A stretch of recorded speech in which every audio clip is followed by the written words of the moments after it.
Hey guys, CDTV Productions here, and today it is a big one. Stop with the "that's what she said" comments, I can already see them coming. Stop. We're going to be looking at the best verses from Eminem, and of course, all of this is just in my opinion. Regardless of what you think of Eminem now, he's had such a solid track record with great verses. To make this a little easier for me, I'm choosing to not include any verses that I've also talked about on my best Eminem guest verses lists, and those will be linked down below. Also, I'm going to try to not pick verses from tracks that work better as full songs, such as Stan. So get ready for a long one. Again, don't say it. This is CDTV Productions, and let's look at Eminem's best verses.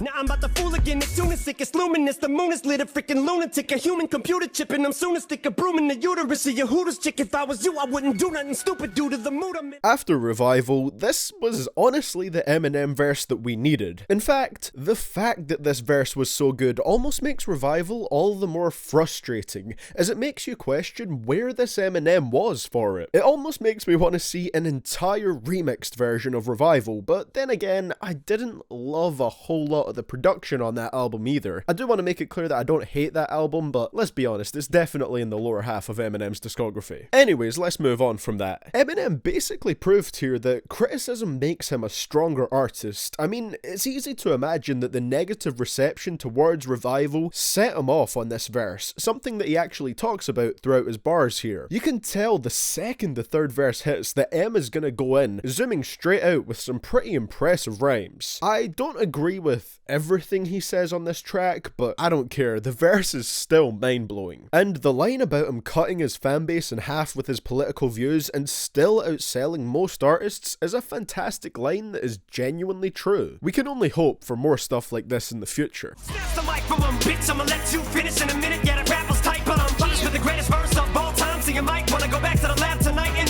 scribble out them rhymes you were gonna spit. Now, fair play to Lil Wayne, he had a dope verse on here as well, but that verse kinda looks like a warm-up compared to the complete heat Eminem burst out with on his verse. This verse seems to be about Eminem's comeback to the rap game. We all know he doesn't love his own Relapse album that much, which came out a year before this song, so I took this as a statement of his reawakening as a rapper. His flow is so great and changes numerous times throughout the 1 minute and 30-second long verse. It's just so energetic, and you can tell Eminem felt hungry again on this track. It was something special.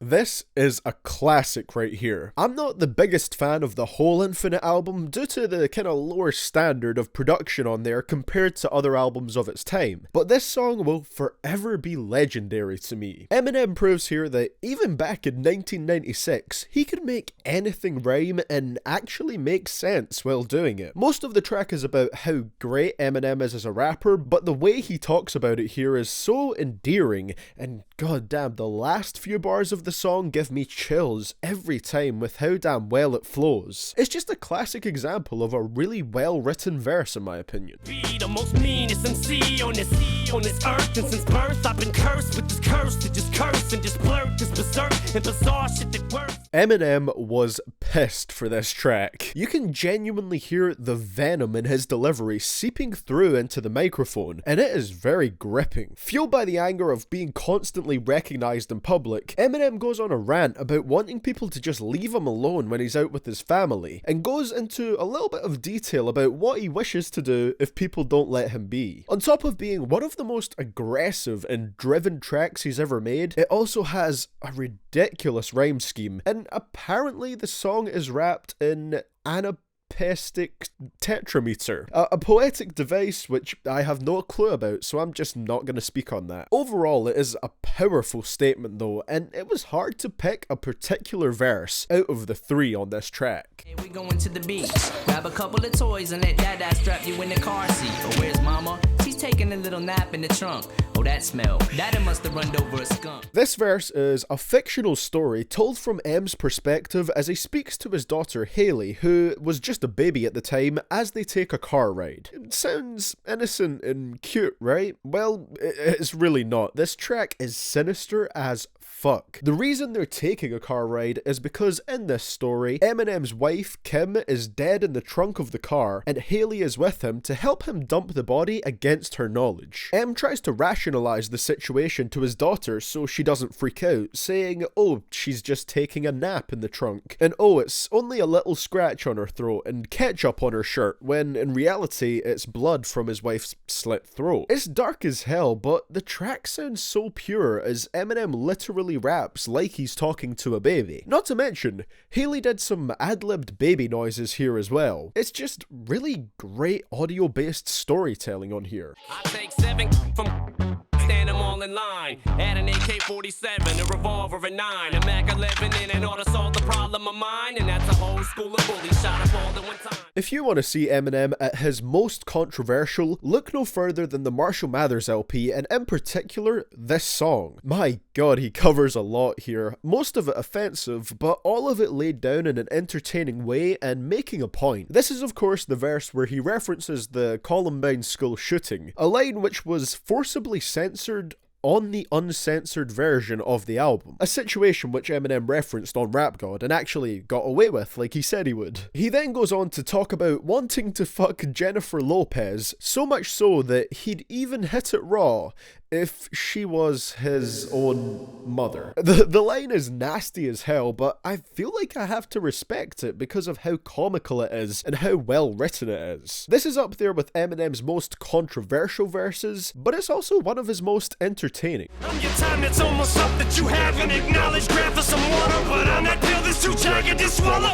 I'm the police you hate that you became. For the most part, this song serves as a sequel to one of Eminem's most popular songs, Stan. However, for verse 4, the beat switches up to something that has a very epic feeling to it, but without being melodramatic. And the track kinda shifts gears and focuses on Eminem reflecting on his entire career and persona. You know, talking about how he hated bullies as a kid, but some people actually see Eminem himself as a bully now due to his lyrics. He talks about taking his fame and fans for granted, and also covers his insecurities in continuing to rap when he might be past his prime. It's such an intense verse, and every moment of it is engrossing. I personally don't think he could have opened his MMLP2 album in a better way than with this song. But I ain't trying to have none of my people hurt or murdered. It ain't words that I can't think of a perfect way to word it. Maybe just say that I love y'all too much to see the verdict. I absolutely loved this song as a kid, and it could potentially be the song that actually ingrained the view in my mind that people shouldn't resort to violence because of a hip-hop beef, which is the topic that the song covers. He really goes into detail about how 50 Cent and Ja Rule's beef started and escalated, and how Eminem himself got caught up in the beef. He then goes on to talk about his own beef with the owner of the Source magazine, Benzino. He talks about not really realizing how far these beefs had went, and eventually decides that he really doesn't want these disagreements to have real-world implications. He doesn't want to lose any of his people over something as simple as diss tracks. I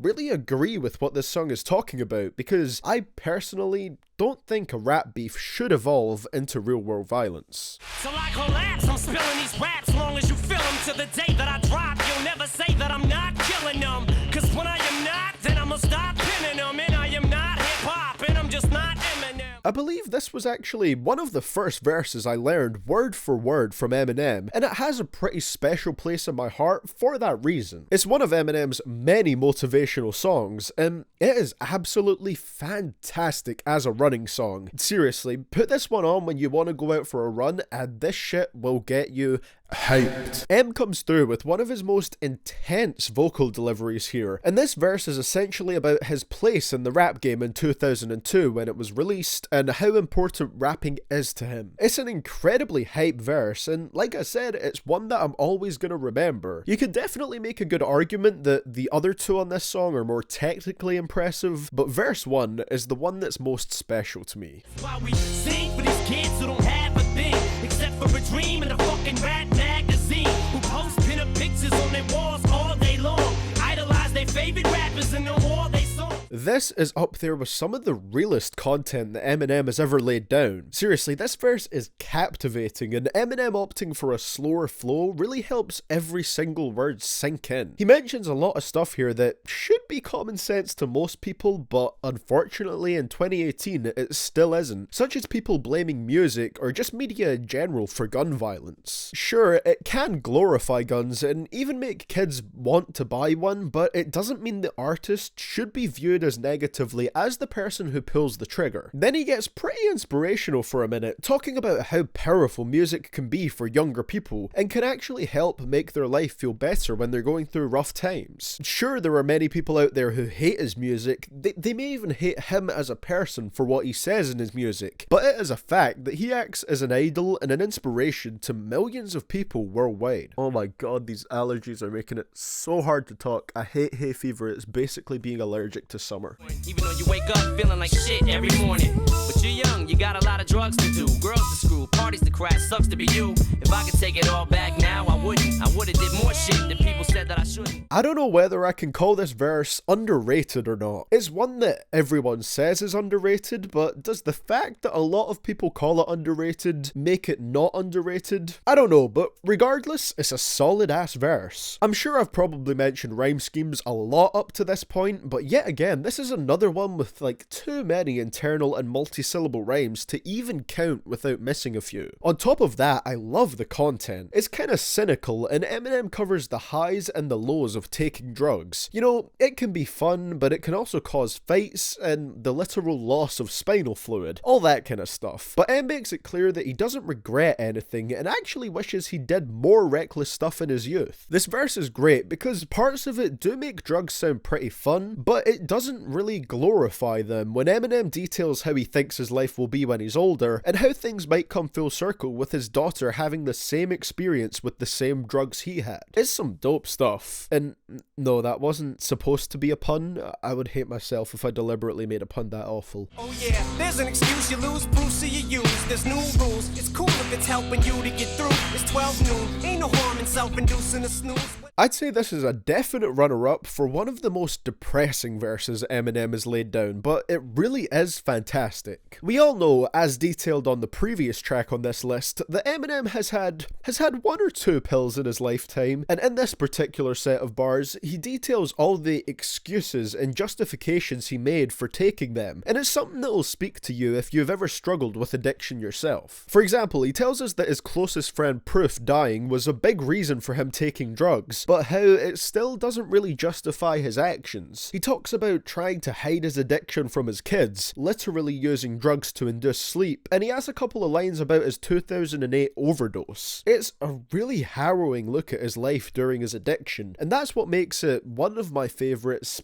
if not my favourite track from Relapse. His palms spaghetti, knees weak, arms spaghetti. There's vomit on his sweater spaghetti. Mom's spaghetti, he's nervous, but on the surface he looks calm spaghetti. Gotta end this one with the verse that almost everybody on this planet knows. Even people that have no idea who Eminem is are somewhat familiar with this song. The message of the verse is essentially, get off your ass and do what you have to do. Eminem is telling the story here of B-Rabbit, the rap battling character that he plays in 8 Mile. He talks about the nervousness of getting ready for a rap battle and how nerve-wracking it can really be, but the greatness of the song is that it's motivating for pretty much any situation. The lyrics are obviously talking about a specific situation, but it's really not hard to imagine them applying to something else, like, say, a boxing match, or convincing yourself to record a YouTube video when you can't be bothered and have hay fever during the summer, so it makes your weird accent even weirder. Don't worry, I promise, I love this job. Oh, also, it's got the mom spaghetti lyric, and a good memeable line makes any verse even better. It's not a stretch to say that this is the most recognizable Eminem verse ever made.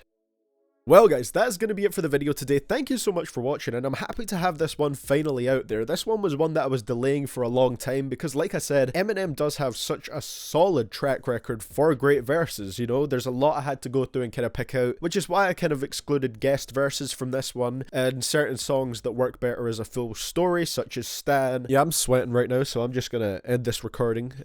Gonna go try and unblock my fucking nostrils. Anyway, thank you so much for watching. I will see you guys all in the next next one. Leave a like and let me know your personal favourite verses from Eminem in the comments below. I will see you guys all in the next one, and this is CDTV Productions, signing out.